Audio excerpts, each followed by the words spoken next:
নমস্কার বন্ধুরা, হাসি খুশি চ্যানেলে আপনাদের স্বাগতম। অনেকদিন পর আবার ফেরত আসলাম একটা ছোট ভিডিও বলা ভুল হবে, একটা ইনফরমেশান নিয়ে। আপনারা জানেন কি না জানি না, নতুন জগন্নাথ মন্দির উদ্বোধন হয়ে গেল কলকাতায়। হ্যাঁ, ঠিক শুনছেন। যাদের শারীরিক অসুস্থতা বা যাদের বয়স হয়ে গেছে, যারা উড়িষ্যার পুরীতে যেতে পারেন না জগন্নাথ দর্শন করতে, তারা অবশ্যই আসতে পারেন। হাজরা কালী মন্দিরের ঠিক পাশে জগন্নাথ মূর্তি উদ্বোধন হয়েছে। জগন্নাথ মন্দিরটি উদ্বোধন করে গেছেন আমাদের মুখ্যমন্ত্রী, মাননীয় মুখ্যমন্ত্রী শ্রী মমতা ব্যানার্জি। রথের আগের দিন উদ্বোধন করে গেছে।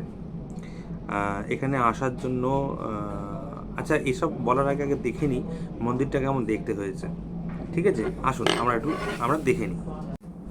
কারিগরি ভবনের ঠিক সামনে হাজরা কালীবাড়ির পাশে খুলে গেল জগন্নাথ মন্দিরের দরজা।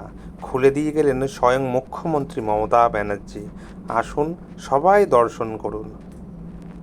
তাহলে বন্ধুরা, দেখলেন এত সুন্দর একটা জগন্নাথ মন্দির উদ্বোধন হয়েছে। কলকাতার কাছে থেকে আমরা মন্দির দর্শন করতে যাব না তাই কখনো হয়?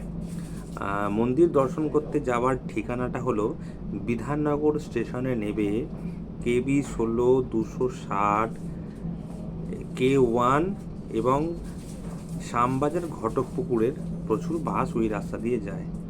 আপনারা ঠিক হাজরা কালী মন্দির বলে স্টপেজটায় নেমে যাবেন। অ্যাকচুয়ালি স্টপেজটা হচ্ছে কারিগরি ভবন স্টপেজ।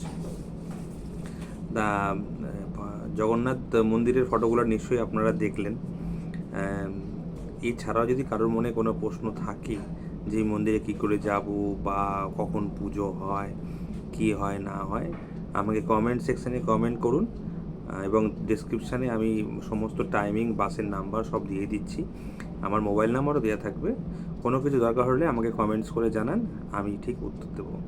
আশা করি আমার এই ভিডিওটা আপনাদের কেমন লেগেছে কমেন্ট করে জানাবেন এবং আমার ভিডিও প্রতিদিন আপডেট পেতে আমার চ্যানেলটিকে সাবস্ক্রাইব করে বেল আইকনটি প্রেস করে সঙ্গে থাকুন। নমস্কার।